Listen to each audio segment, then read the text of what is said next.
Hi, this is Elliot Fishman, and welcome to part 2 of our lessons in leadership and discovery, what you can learn from outside of medicine, and why it's so important for you to do that.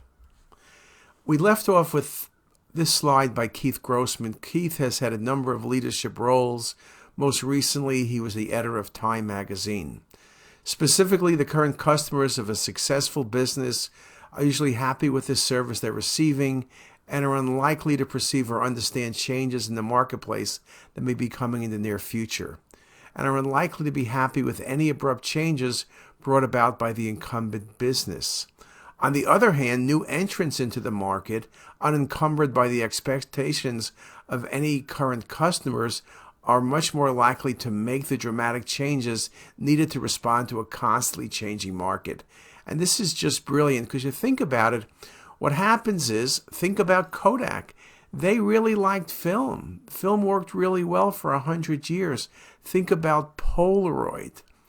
It all worked well. And then things changed because no one could make better film than Kodak. No one could make a better type camera than Polaroid did. So they came up with new things. They came up with digital. There was no film. Now you weren't worrying where you're going to buy 12, 24, 36, then take it to the store, get it developed, pay for that, hope the films came out good. No, digital photography came along. Now Kodak should have led that change, but they didn't want to because it became clear to them. Blockbuster. They had a great business. There was a Blockbuster in nearly every corner. You would rent out a movie. And then the company Netflix said, hey, why don't we work with Blockbuster? Blockbuster said, no, we have a great business. Why would we want to change it? Well, guess what? Netflix became a billion dollar business, one of the most successful companies in the world. And Blockbusters is only someone like me who remembers those blue awnings that they had at the store. Keith spoke about leadership. In a time of change, and we're always living through a time of change, you need to define your North Star or the fundamental aspects of goals of your business, and then work backward to figure out the best step forward. Every decision you make should bring you closer to that North Star. Once you make a decision, have the courage to own that decision. Be confident and knowledgeable. Be able to articulate your message. Although being confident in your decisions, it's important, continually stress test the reality of your decisions and be prepared to change course if things are not working. And that's really brilliant, right? Because sometimes things just aren't working. You can make the best decisions in the world, but it's not the right decision. It's not necessarily the wrong decision, but it's not the right decision, and you need to change. One aspect of Keith's talk we found particularly important was stressing the idea that making changes sometimes means temporarily ignoring the short-term complaints of your customers, many who like things as they are. Remember that Jensen Wang said the same thing, that even your best customers giving you good advice, what they think is good advice is not the right advice. It's particularly true, Keith mentioned, in his field, but it's true in any field. And it's true in medicine, and where its changes in our practice may affect not only our patients, but also our referring physicians. Perhaps in this time of change, particularly rapid change, when changes may be required of us on a constant basis, consistently maintaining communication with our referring physicians and patients about the rationale behind our decisions may be critical as we go forward. You need to have buy-in. You need to understand what the customers want, what the patients want, and how things have changed. What patients wanted pre-COVID is different, I think, than what they want today. Now, it may not be right. Maybe you need to explain to them the advantages of not doing things with telemedicine. When I see a cardiologist, when I see someone like Tom Trail, he'll speak to you, and you could do that speaking over the phone, I guess. But then he'll say, well, do you want a telemedicine visit or you want me to do a physical visit? Because there's no way he can touch you and listen to your heart and feel your pulse and your pulse in your feet, strength of the pulse, all of those things. You need to be in person. Many things we can do. We can monitor your heart rate and many other things on an iPhone all year long. And you only have an appointment once or twice a year. So that's good. But one without the other perhaps doesn't work. But we need to make sure our patients understand what we're doing. In some sense, everything we do in many ways becomes customer service. Horst Schultes, if you don't understand how to optimize service for your customers, all the medical knowledge in the world will not be sufficient for your business to succeed. Horst won 2 Malcolm Baldrige Awards as the head CEO of the Ritz-Carlton. Now that's a manufacturing award. He's in the service business. They don't manufacture anything at the Ritz-Carlton. They manufacture quality, and that's why he won the award. In my experience, there are 3 things customers expect from any business: timely service, a good product, and people who treat me well and are nice to me. They care about me. It's true when you go to the 7-Eleven, it's true when you go to the gas station, it's true when you go to a hotel, and it's true when you come to a physician. Let's assume for a moment that your department institution have a good product. You are great physicians and nurses, and patients can expect good outcomes if they choose your hospital. Unfortunately, the general public may not always have enough medical knowledge to recognize that you're doing a good job. It is timely service in the way in which people interact with them that comes to define their perspectives of you or their perceptions of you and their care. If you don't answer the phone, if someone doesn't get back to them, if you're put on hold incessantly, you know yourself when you're put on hold how annoying it is. And at times you just hang up. I know with some of the best physician offices in town, their admins, the nurses make the call to schedule a CT. If they're not going to be on hold or have to answer 1,000 questions, they're going to go to the site that takes the information quickly so they can get back to their patients. Time becomes a very important thing to them. And this is true in the hotel industry. We found that any wait longer than a couple minutes is enough to create a negative perception of your organization in the customer's mind. Unfortunately, long wait times seem to be common in many hospitals. Why? The last people who should be kept waiting are sick patients who are scared and anxious. Yet, if you go to many hospitals, the ER wait time is 6 hours. When you go to Florida, there are signs. I know Baptist Hospital have these signs which shows their waiting room time. It might be 5 minutes, it might be 10 minutes, but people know in advance what it's going to take.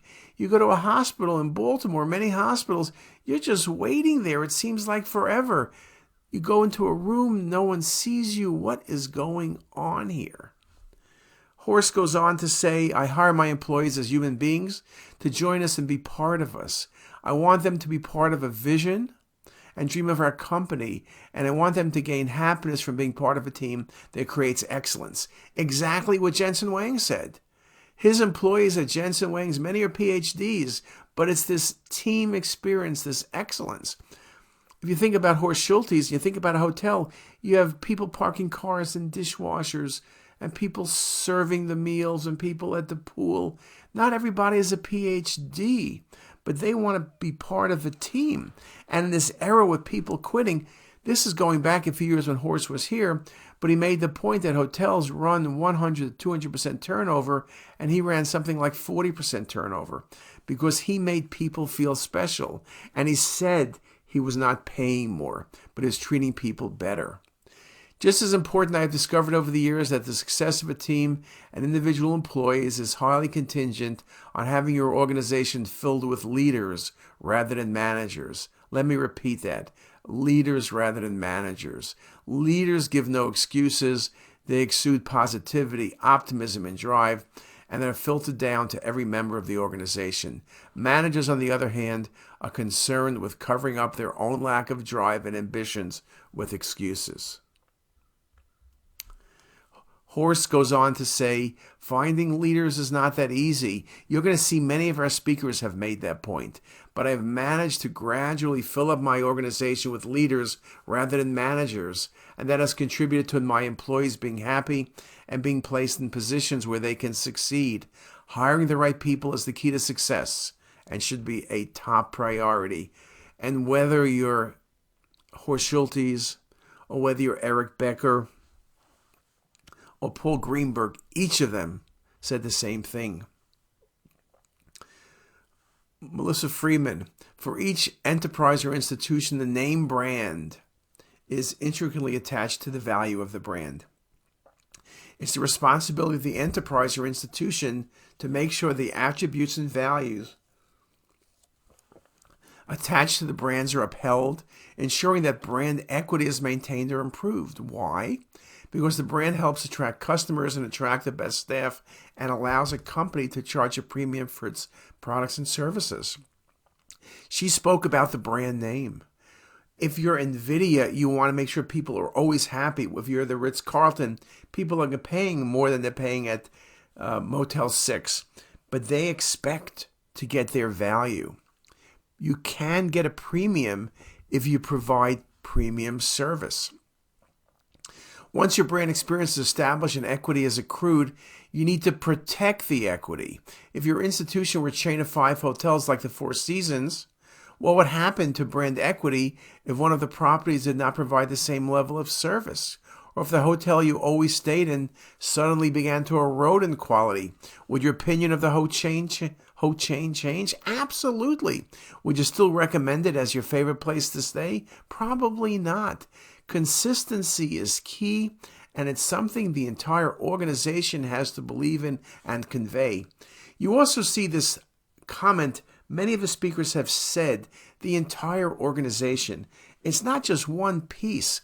If CT is great and plain films is not great, you got a problem.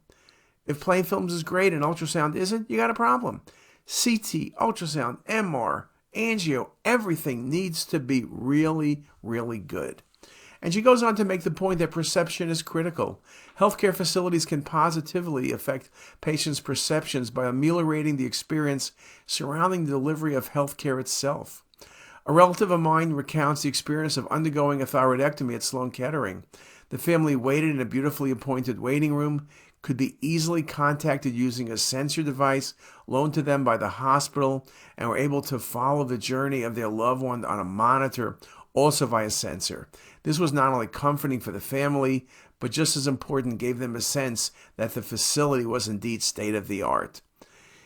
Again, you need the best surgeon, let's be honest. At the end of the day, if you're getting a Whipple's procedure, you want a John Cameron. Whether John Cameron was good socially, and he was wonderful, but the point is, at the end of the day, your outcome in many ways depends on the surgeon. If your surgeon is not the most talkative person, perhaps get the best surgeon. But people's field, the relative, so much of it becomes everything. A brand does not live inside the walls of a company. It lives in the hearts and minds of your patients, your employees, and your community. And your brand is even more emotionally charged than almost all others. For your patients, this was a brilliant statement. Your brand is in their hands because their life is in your hands. Very well said. Now, Cindy Wolf is a famous chef, a James Beard finalist many, many times. She runs, I think, 7 or 8 restaurants in Baltimore now, including the Charleston, which is the go-to place. And that's the place that when all my speakers came to talk at Hopkins, we took them to dinner. And everybody, I don't care whether they're from Palo Alto or New York, Toronto, Atlanta, Miami, you name it, they always said it was incredible. And she made the point that radiology and restaurants are all the same. It's talking about experience of people. You have to understand that every guest is always the most important person in the room, and we have instilled that ethos in all of our staff members. Interestingly, this is one area where your industry, talking about medicine, in my experience, fails. Several years ago, my father underwent major surgery, and I felt the healthcare staff did not consider him to be the most important person in the room, and was simply not listening to what he and my family had to say to them. We all felt like we wanted to slip under the chairs. Cindy's a great supporter of Hopkins, but when someone like her says that her father and her were not the most important people in the room, the only person who's important in the room is the patient and the patient's family. But if they don't feel that way, you have a problem. I realize that managing the customer experience will undoubtedly be harder in a big organization like yours. Nevertheless, there is no excuse not to try. Hire people who care about and believe in what your organization is doing, and keep paying attention to every aspect of the customer experience. Again, we mentioned this before in radiology. Parking, answering the phone, scheduling, the technologists doing a great job, the nursing getting the IV in one stick. Each of those things impacts the customer experience. At our institution, likely reflective of practices across the country, radiologists pay little attention to this group of employees, virtually never interact with them, and are often blind to the importance of these staff members in driving patients' perception of a practice and the ultimate economic success of a radiology group. I think all of us, we've spoken about this. There's many articles like ours in JACR talking about the entire customer experience. And Cindy Wolf made the point that from the time someone schedules a reservation to the time they drive up to the hotel, have the dinner, and get back in their car and leave, she's responsible for them all the time. There are no excuses. Going back to what Ed said, Ed Campbell, having an organization in which everyone feels empowered to suggest ideas and make contributions is critical if you hope to innovate. What do the scheduling people think about? What are their pain points, and how do we solve them? The scheduling people know best. And again, this point about an open door policy, people need to be able, I'm not saying the word is complain, give positive suggestions, or maybe it is just a complain. But if you're working at the front desk, if you're the scheduling person, you're scared, and probably it's told to you, don't be calling up the radiologist or someone else. Do what you're told. If you have a problem, speak with me. They don't want problems to go above them, because now you're using that term, you're going above me, you're going around me. Then you're in trouble. People feel or fear getting in trouble, but you need to have people looking ahead. Nick Bayer, Nick actually will be speaking to us at the end of February 2023. Nick runs Saxby's, and he's done a lot of building since this talk, but let's just talk about the 2017. We recognize that the best team members, remember, he doesn't talk about people he hires, they're team members. Successful companies like Disney also talk about it that way. Have the same people who are successful in our business have 3 personal traits.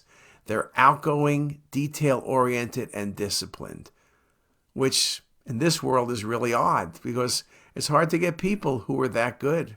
Regardless of their prior work experience, they must possess these 3 traits: outgoing, detail-oriented, and disciplined.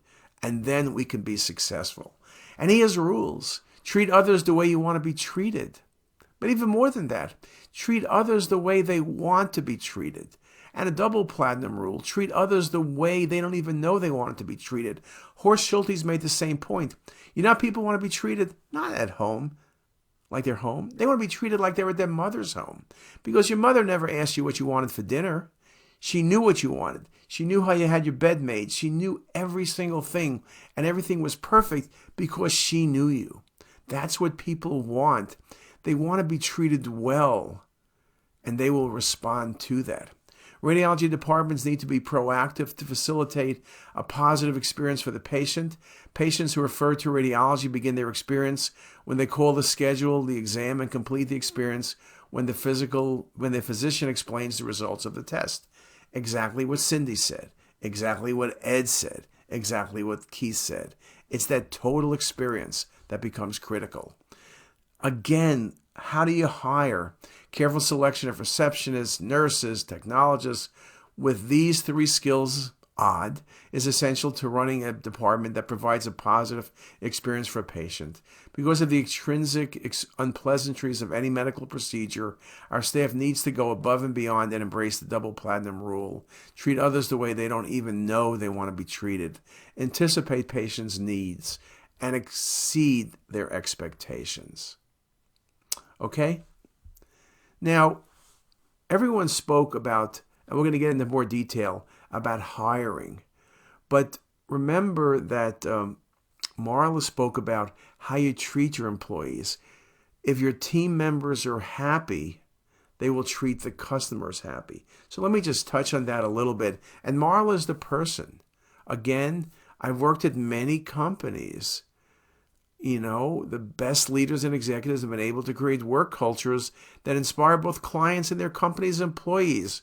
And they have had the strength as leaders to drive the difficult changes needed to create those positive work cultures. Over the years, having seen both successful and unsuccessful businesses, I've become a strong believer that in order for your company to be successful, your employees must be happy. They must truly believe in their company and products, and they must be willing to put their clients first. But if your employees are unhappy with you, if they felt they're being treated unfairly, if they're underpaid, poorly treated, all of those things we know can easily happen, why do you think they're going to treat the patients well? If they're unhappy, the patients are going to be unhappy. The success of any company starts with caring about your people, products, and clients. And of these three, I would argue that focusing on the happiness of your own employees may actually be most important for the long-term sustainability of your business. Without happy employees, it's difficult to maintain happy clients, no matter how good your product is. And that's 100% correct. At the core of a successful company lies a happy, motivated workforce that does not feel unduly stressed or burdened. We spoke about this 8 years ago. Now in the COVID era where people are talking about stress, people not wanting to come to work, we need to rethink what Marla said. Although many companies put a lot of emphasis on attracting the best talent, it is my view that this alone is not sufficient, as a company must put equal emphasis on creating high-performance workplaces that allow these employees to maximize their potential. And without that, you're going to keep turning over your employees.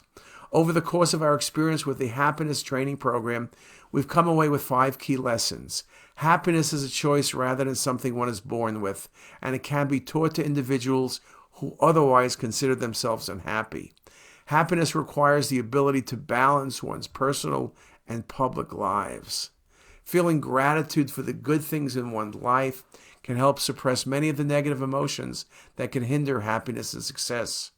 Nurturing positive relationships and taking time to acknowledge and express gratitude for the efforts of others can help one feel better about oneself. And finally, learning optimism can help make people and businesses more successful. Those are 5 things. It's almost like 5 commandments. Nothing is all that brilliant in those 5 things, but doing them is not as easy and is often not done. But Marla's point again, the happiness of all our employees is critical to a practice success, not simply the happiness of physicians alone. Support staff members, nurses, receptionists, technologists are interacting with the patients more than we are. Many of the radiologists are home reading films. You have remote people 3,000 miles away. They're not dealing with the patients. It's everybody else who's dealing with the patients, and that becomes oh so critical. Now, of course, you need the right workforce. It's not that easy. You don't hire the first people who respond, though it seems these days many people do. So how do you hire the best people? Well, let's take a break and let's listen to Eric Becker tell you how to do it. And with that, see you in a few minutes. If you like this video, make sure to subscribe to the CTisus YouTube channel. You can also visit us at ctisus.com for even more videos, plus quizzes, pearls, protocols, and oh so much more. We're also in the App Store and have well over a dozen apps for iPhone and iPad, all completely free. Thanks for watching.